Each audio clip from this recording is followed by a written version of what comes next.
Mais moi, je vais vous parler de Serge Dassault aujourd'hui. Ah. Voilà, l'homme de confiance de Corbeil-Essonnes. Enfin, plus exactement, l'homme de couche confiance. Puisqu'il a quand même 91 ans, Serge. Mais il a toujours la forme, puisqu'il cumule plusieurs postes à responsabilité. Sénateur, capitaine d'industrie, patron de presse et ouvrier spécialisé dans une usine de sucrage de fraises.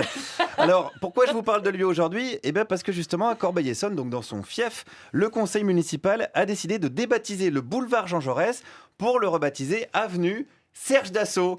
Oh, la bonne idée qui se classe directement dans le top 3 des bonnes idées, juste après faire un Scrabble avec Bernard Pivot et une soirée cul-sec avec Juliette Arnaud. Alors, je suis allé ce matin à Corbeil-Essonnes pour en parler avec les habitants. Des habitants qui, il faut le reconnaître, adorent leur maire. Par exemple, ce monsieur. Ouais, il fait du bon boulot à Corbeil, alors on peut. Hein. Qu'est-ce qu'il fait concrètement ? Il nous dépanne bien, quoi. Et les écoles, tout ça, c'est incroyable. C'est lui qui paye tout ? Oui. Mais avec votre argent quand même. Oui. Ah bah oui. Oui, c'est vrai que Serge, il est hyper généreux avec l'argent des autres. Ça, c'est une qualité qu'il faut lui reconnaître aussi. Les juges, d'ailleurs, lui rendent hommage régulièrement. C'est son côté François Fillon, on peut le dire. Alors évidemment, les gens l'aiment, mais il y a toujours des bémols. Cette dame, elle voudrait quoi ? Qui nous enlève un peu de kebab, qui nous enlève un peu... Moi ça, pourtant c'est important pour moi, mais après s'il a une rue à son nom, ça m'est égal. Ce qui est important pour vous, c'est qu'il enlève des kebabs ? Oui, des kebabs et toutes ces boutiques là que... Mais pourquoi vous aimez pas le kebab ? Pas vraiment, non.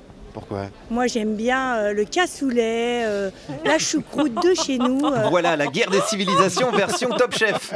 Ça, c'est intéressant. Alors, on connaît Serge Dassault, le roi des avions de chasse. On connaît moins Serge Dassault, l'empereur du kebab. Comme on vient désormais de l'appeler, le petit prince du salade tomate-oignon. Alors, Sauce samouraï. Sauce samouraï, je vois un connaisseur, un arménien. Alors, comme vous le voyez, il y a du pour, il y a du contre. Alors, j'ai trouvé un monsieur avec une belle idée de compromis. Disons, ils prennent la rue, ils calculent la longueur, ils mettent une partie Jean Jaurès et à ce moment, à la fin, ils mettent Serge Dassault. Là, je suis d'accord. Ah, un petit bout quand même. Voilà, un petit bout quand même. Alors, combien de mètres ? Ce qu'ils veulent, m'en fous, moi. On part quoi, sur 20 mètres ? 20-30 mètres ? Non, disons 1 kilomètre. 1 kilomètre quand même. Ah ouais, faut pas mettre tout petit. Hein. 1 kilomètre, disons que c'est quand même pas mal, sachant que le boulevard Jean Jaurès, pour l'instant, il fait 200 mètres. Donc, il va falloir raser quand même quelques maisons. Ça, c'est pas un souci, puisque Serge, il vend du matériel de destruction. Et ça, d'ailleurs, ça m'a un petit peu interpellé. Mais alors, ça veut dire qu'il y aura un bout de rue, ça serait le nom d'un pacifiste, et un autre, le nom d'un vendeur d'armes. Non, ils vendent pas des armes, ils vendent des avions, lui. Ah, pardon. Ouais, Serge Dassault. C'est pas des armes qu'il y a sur les avions ? Ah non, des armes, c'est autre chose. Ils vendent pas des rafales ? Si, mais c'est des avions, ils vendent pas les armes. C'est des avions de guerre, non, quand même, peut-être ? Ah oui, c'est des avions de guerre. Ah, voilà. C'est ce qui ravitaille les porte-avions. Au final, c'est quand même pour lancer des bombes. Voilà. Voilà, ouais, c'est ce qui me semblait quand même. C'est comme une Kalachnikov. C'est pas ce qui tue la Kalachnikov, ce sont les balles qui sont à l'intérieur. Donc on peut dire les marchands de Kalachnikov, c'est pas des vendeurs d'armes. C'est important de faire la distinction parce que souvent on se trompe là-dessus. Alors quoi qu'ils vendent, il gagne bien sa vie, Serge, ça on le sait. Et ce monsieur en était bien conscient. Ce qui gagne sur un Rafale ou un Mirage, moi j'en ai assez pour vivre 500 ans. Hein. Et encore, c'est pour lui, c'est son père. Ah ouais, il a quand même repris l'usine, non ? Oui, il a repris mon cul. Oui, alors attention, je sais pas s'il a repris son cul à ce monsieur. Non, Dassault possède toute la ville, calmez-vous Juliette, y compris les kebabs, mais je sais pas s'il a le droit de cuissage sur ses administrés. On sait que sa gestion de la ville coûte la peau du cul, mais on pensait que c'était au sens figuré. Alors attention, comme je savais que c'était Bernard Pivot l'invité aujourd'hui, j'ai voulu finir un petit peu plus en finesse que ça quand même, en faisant donc grâce à cet autre monsieur un petit clin d'œil littéraire. C'est une histoire de Clochemerle. C'est-à-dire ? Eh bien, renseignez-vous, prenez le Clochemerle. Il s'était battu pour des pissotières. Avec Justine Putek, avec le cul si pointu qu'elle pouvait chier dans une bouteille. Qu'elle pouvait quoi ? Elle pouvait chier dans une bouteille. Mais non. Si. Elle avait le cul si pointu qu'elle pouvait chier dans une bouteille. Oui, on a bien compris, monsieur. Voilà. Je sais pas si j'ai réussi à apporter de la finesse, mais en effet, cette histoire rappelle le livre Clochemerle de Gabriel Chevalier. Voilà l'histoire d'un village et de sa fameuse Justine Putet, qui avait une anatomie, un petit peu particulière. Voilà ce qu'on pouvait dire en tout cas sur la situation à Corbeil-Essonnes et ses noms de rue. Quoi qu'il en soit, tant qu'il n'y aura pas une moralisation de la vie publique, les magouilleurs auront toujours un boulevard. Merci Guillaume Meurice. C'est truculent, n'est-ce pas? Ah oui. Ça, je dois dire que Clochemerle chez Dassault, c'est étonnant. Ça m'a étonné. Ça, c'est la nouvelle de la journée. J'étais sur le cul, si je peux me permettre. J'ai pas encore trouvé le mot du milieu, mais Olivier Mine jugera ensuite. Bon, aujourd'hui, j'ai joué au journaliste sportif. Voilà, journaliste sportif, un des plus beaux oxymores de la langue française, en passant. Si on continue comme ça, un jour, Albert Londres recevra le prix Gérard Rolls. à titre posthume, on y va tout droit. Alors pourquoi journaliste sportif? Parce que je suis allé à Roland-Garros ce matin.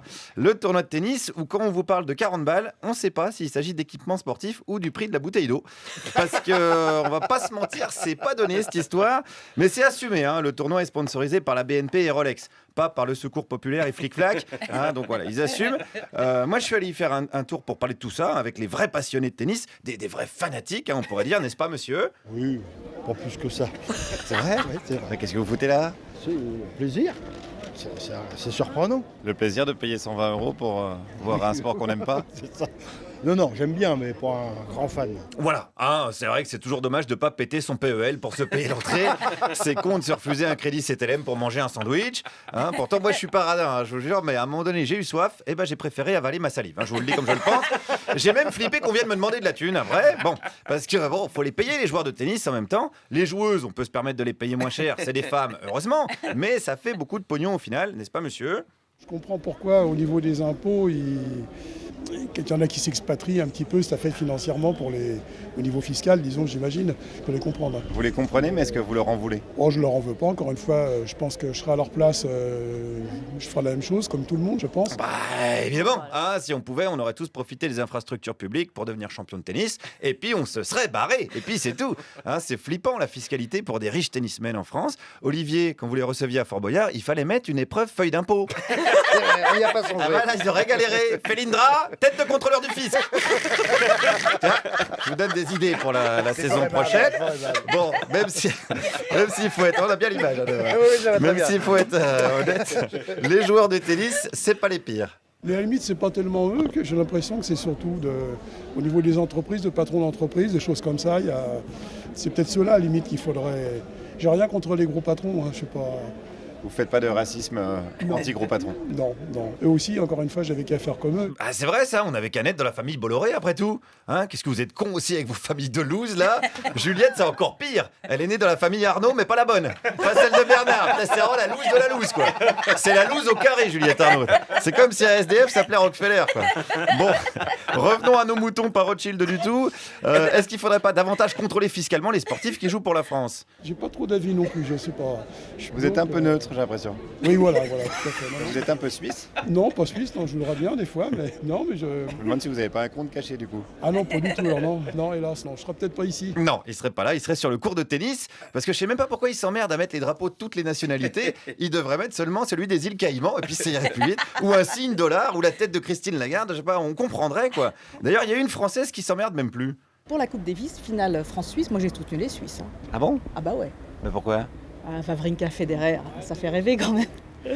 Mais, de toute façon, c'était la Suisse qui gagnait, quoi qu'il arrive. Oui, mais bon, les vrais Suisses, quoi. Oui, il y a les vrais Suisses et les faux Suisses. Voilà. C'est compliqué de s'y retrouver. Hein. Franchement, on dit que l'international, c'est un truc de gauchiste. Mais ça fait longtemps que ceux qui ont de la thune ont mis en pratique. Je sais pas quand c'est la lutte finale, mais la lutte fiscale, en tout cas, ils l'ont gagnée. Les vieux riches ont même réussi à vous faire bosser un jour de Pentecôte en solidarité avec eux. C'est pas balèze, ça, quand même. D'ailleurs, à Roland-Garros, il y avait des gens venus pour travailler, pour organiser quoi? Pour le tournoi 13-14 ans, BNP Paribas. Ça veut dire que même le tournoi des gamins est sponsorisé par la BNP?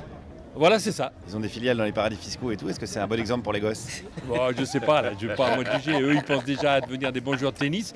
Alors peut-être qu'en devenant des bons joueurs de tennis, ils pensent aussi à l'argent qu'ils vont gagner. C'est le propre des rêves. Hein.